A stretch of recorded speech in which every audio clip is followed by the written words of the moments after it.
Good morning, everybody. Hope you guys are ready for an awesome day today. Thank you so much for tuning in. We are super excited to be able to bring you some great value. I know everybody has been on a ton of Zooms and getting a ton of information, and so we are thankful that you guys have tuned in to us. We had over 600 registrations, so we are pumped and ready for an awesome 2 half days. So thanks for tuning in. I'm going to get started. I'll give you guys a little bit of lay of the land of how this is going to work. So we have some great panelists today and tomorrow from 9 to 12. Each session will be 20 minutes. And then we'll have about a 10-minute break in between each session. So you'll see something pop up that says, who's on next? And you'll hear some music. We'll give everybody a break to go take a potty break and get situated, and then come back and tune in to the next speaker.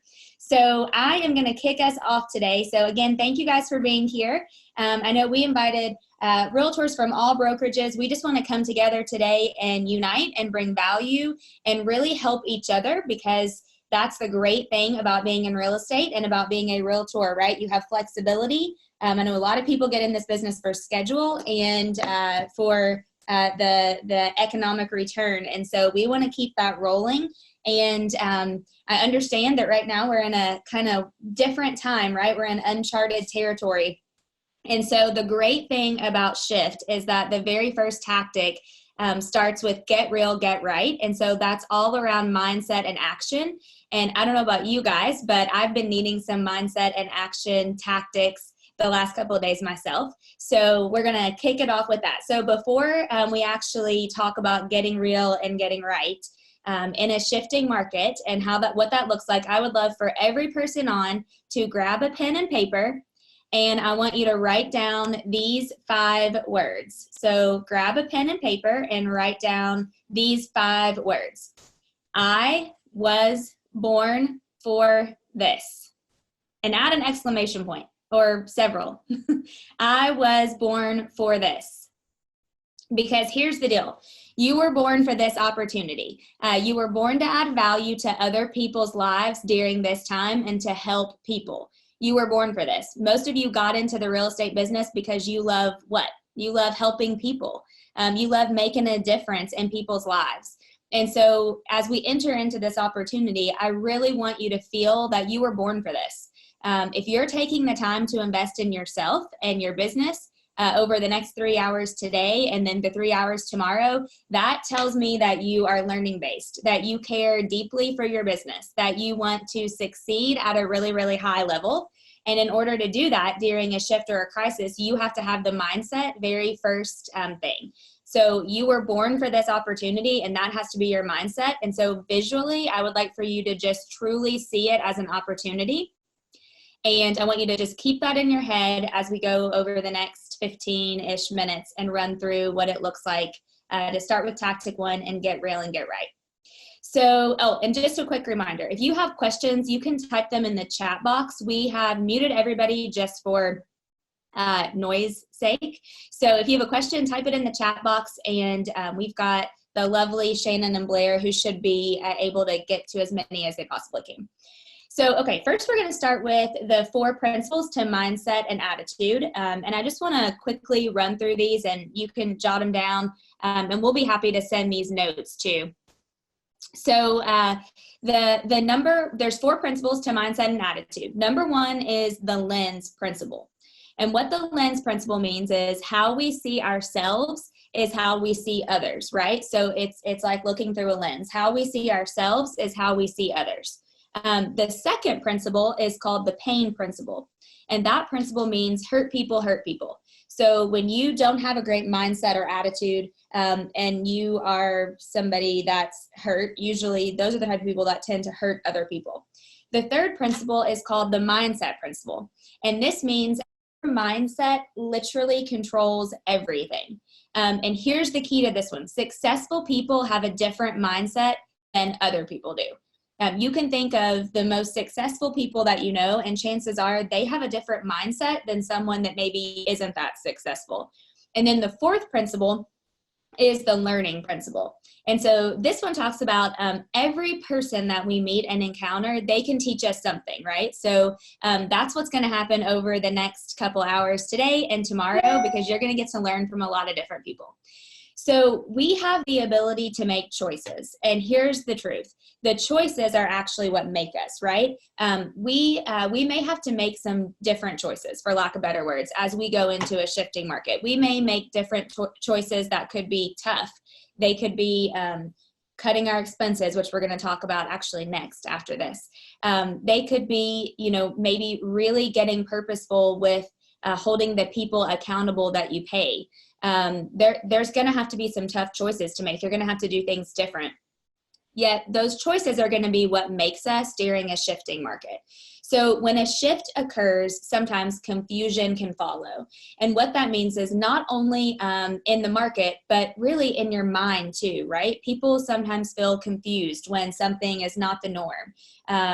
It's like we're confused on what we think and what we do. And sometimes that becomes fuzzy because what worked for many of us for so long may not be working right now. And then we don't know why, right?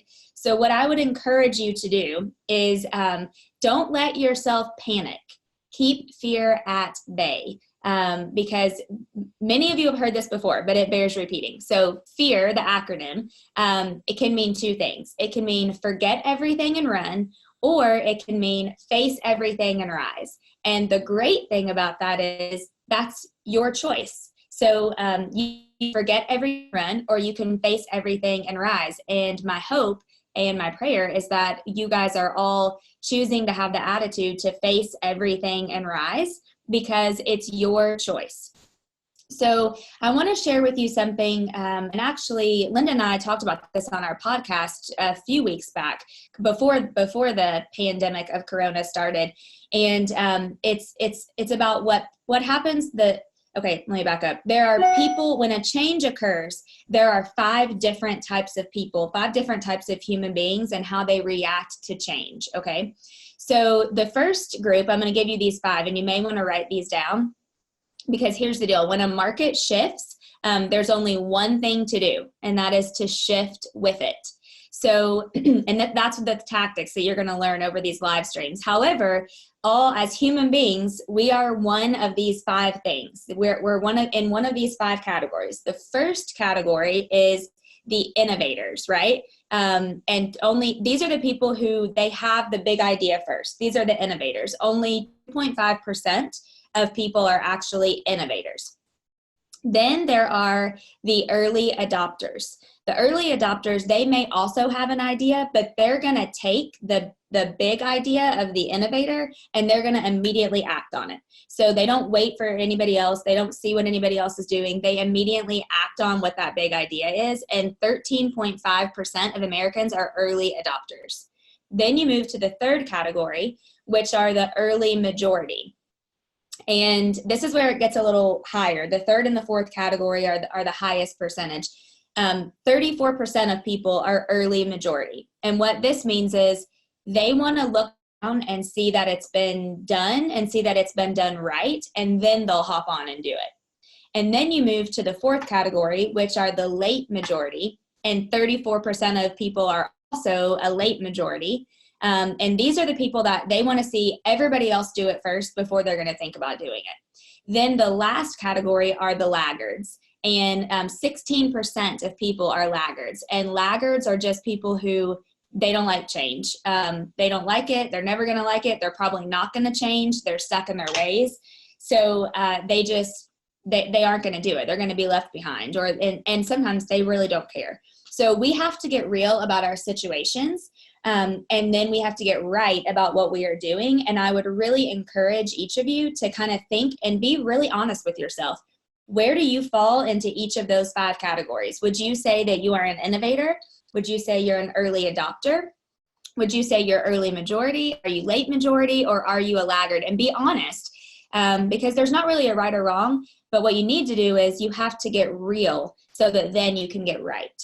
So many of you have heard me say this. I absolutely am over the word crisis. And I have been for several days now. However, I heard something yesterday that I loved so much. And so I want to share this with you guys. And I have absolutely no idea where this came from, to be honest, and I would give credit where credit is due, but I don't know. So the acronym CRISIS, if you write CRISIS, stands for Circumstances Requiring an Immediate Shift in Strategy. So circumstances requiring an immediate shift in strategy. And I absolutely loved that because it totally reframed my mind around being able to think of a crisis, right? Think of what we are in right now. And so I just wanted to share that with you guys and have you write that down, because I think if you, like me, are sick of hearing the word crisis, then maybe that'll kind of help shift your mindset around that. So we're going to get into tactic number 1, and we're going to talk about the 2 different shifts. There are 2 different shifts. One is a mental shift, and the second is an action shift.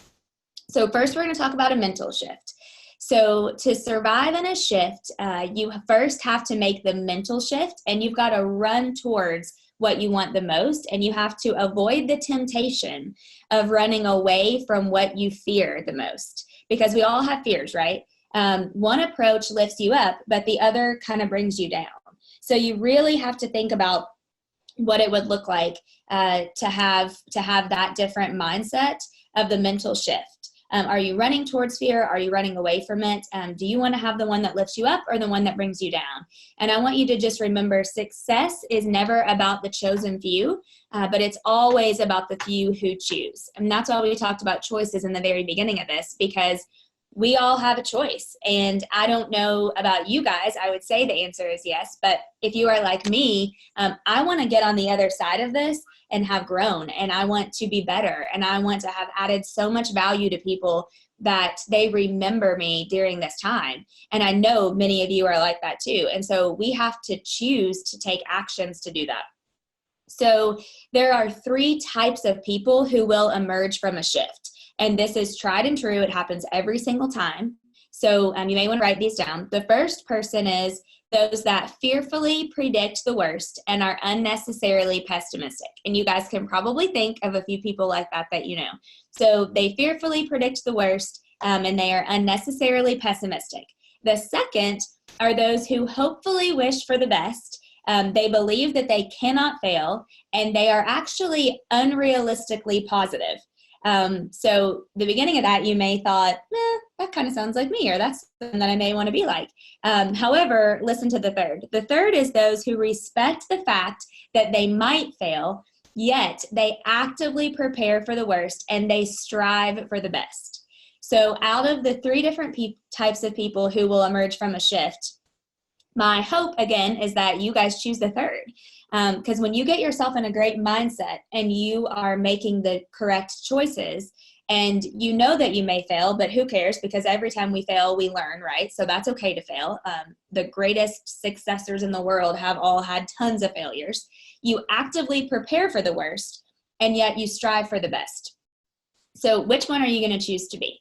So I love a quote that Zig Ziglar says, those people need to do a checkup from the neck up and make sure that even though the market is reshaping itself, it isn't reshaping their attitude. So if you know somebody who maybe has that attitude, you may want to remind them that your attitude is your difference maker. Your mindset truly matters. I love John Maxwell says all the time, your attitude is your difference maker. And so most people lead a kind of, Gary Keller says this in the book Shift, most people lead a flow with the tides life, right? Their careers seem to rise and fall with the tides of the market. When things are going really well, their boat floats. When they fail to realize, what they fail to realize is basically that all boats will float at high tide, and no captain ever gets credit for that. So when times get tough and the tide goes out, then suddenly not everything works anymore, right? Their boats don't float. So be a low tider. Always be prepared for a low tide. It's okay to be someone who's in preparation and who prepares for things, because this is something I've told real estate agents for so long. The quickest way to steal joy from something is to compare it to somebody else. That's a Craig Rochelle quote, by the way. And here's the deal. it's always a great time to be in real estate, always. And there's always enough business for you to survive. You just have to keep your perspective, and you have to choose to make choices that some other agents are not going to choose to make. And that's just a reality. That's not being negative or nasty. It's truly just a reality. So to make a strong mental shift, you have to be clear about your situation and what it is. Gary Keller says, I'm going to read this direct quote. Where do you want your business to be when you come out on the other side of this? Where do you want to be? Find that out and then bridge the gap. And I just think that's such a great question to ask yourself, and really journal about it. Think about it. Where do you really want to be on the other side of this? A couple more thoughts on mindset. If you truly knew how powerful your mind is and your thoughts, you would choose to never think another negative thought again. The reality is that, when this is like science here, and I'm getting kind of specific, but when you think a negative thought, it actually sends neurons and the neurons throughout your brain that create more of those negative thoughts. And when you think a negative thought, it can impede your cognition. It slows down the brain's ability to process and to think. And here's the other thing. Nothing will cause you more anxiety than focusing on what you cannot control. So keep your mindset in a great place, and don't focus on what you can't control. And I know that's easier said than done. However, if you make a conscious effort for that, at the end of the day, we can't control the coronavirus. We can't control that businesses are shut down. We can't control any of those things. So what we have to do is focus on what we can control. So I want to talk to you for just a couple last minutes about the action shift. So now that you've gotten real with your mindset, it's time to get right. And what that means is right into action, and into the right action. This is you getting on purpose. Once you know, it's not about knowing anymore. It's about doing, right? It's about getting into action and doing it. And there's a great line on page 26 in the Shift book that I just absolutely think is worth sharing to everybody. And it says, when you know what to do, it's about moving from inspiration to perspiration. And I think that's hilarious and yet so true at the same time. You got to get into action. So ask yourself this question. What do I need to do right now? And honestly, this is a two-part question, because what must be done right, and then what must be done now, right? What do I need to do right? And then what must be done right now? Because in a shifting market, the truth is, guys, that there's little room for mistakes. The margin for error is so thin. It's very, very, very thin. And efficiency and effectiveness are essential.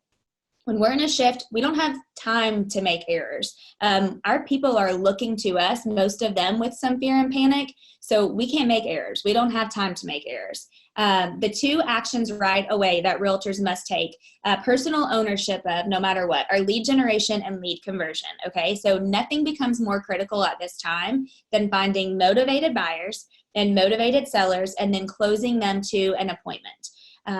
Gary Keller says the most humbling lesson of a shift is this: we succeed in good times not only because of what we do right, but also in spite of what we do wrong. So remember that.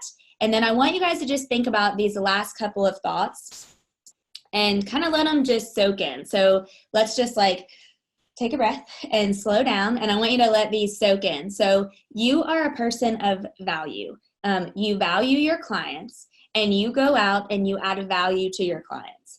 And that needs to be your anthem. You are a person of value who values your clients, and then you go out and you add value to them and to small business owners and to people around you. Remember, the market share that you lose in a shift, you usually never get that back. But the market share that you as a realtor gain in a shift, you usually keep that forever. So thrive during this time. Adjust, adapt.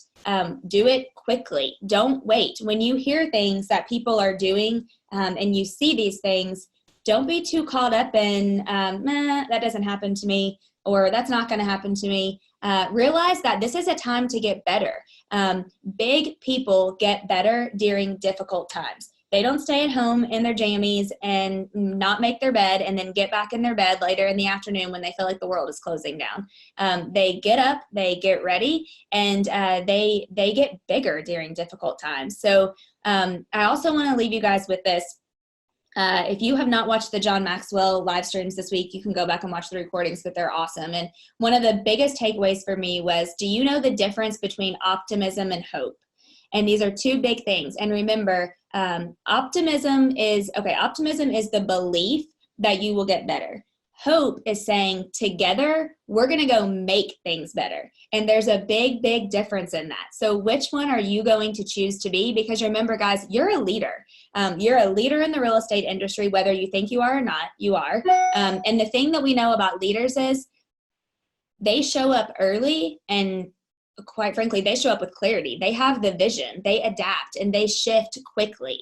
And they may not have all the answers, and that's okay, but they do have clarity on where they're going, and clarity helps your clients prioritize. Clients don't want to follow a fuzzy leader. They don't want to follow a fuzzy realtor. So show up early, show up with hope, adopt and adapt, and move quickly. Albert Einstein says this: in the middle of difficulty lies opportunity. You have to get in the middle to see it. And if you wait until the end, you've passed it. And this is just perspective, right? So the last thing I want to share with you guys, there are two kinds of people in a crisis. The one who thinks, how long will this last? And trust me, I get it. We all are thinking, how long will this last? However, a second person will say, how long does this last? Yet while I'm in it, how can I get better? How can I grow? How can I add value to the people around me?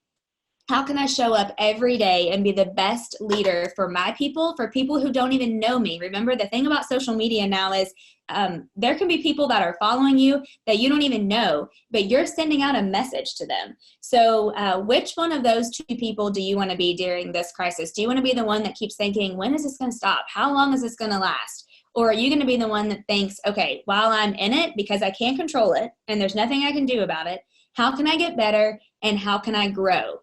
So I want to leave you with that question. Which one of those will you be choosing today? And again, I want to thank you guys for being on. We're super excited about the next couple of hours.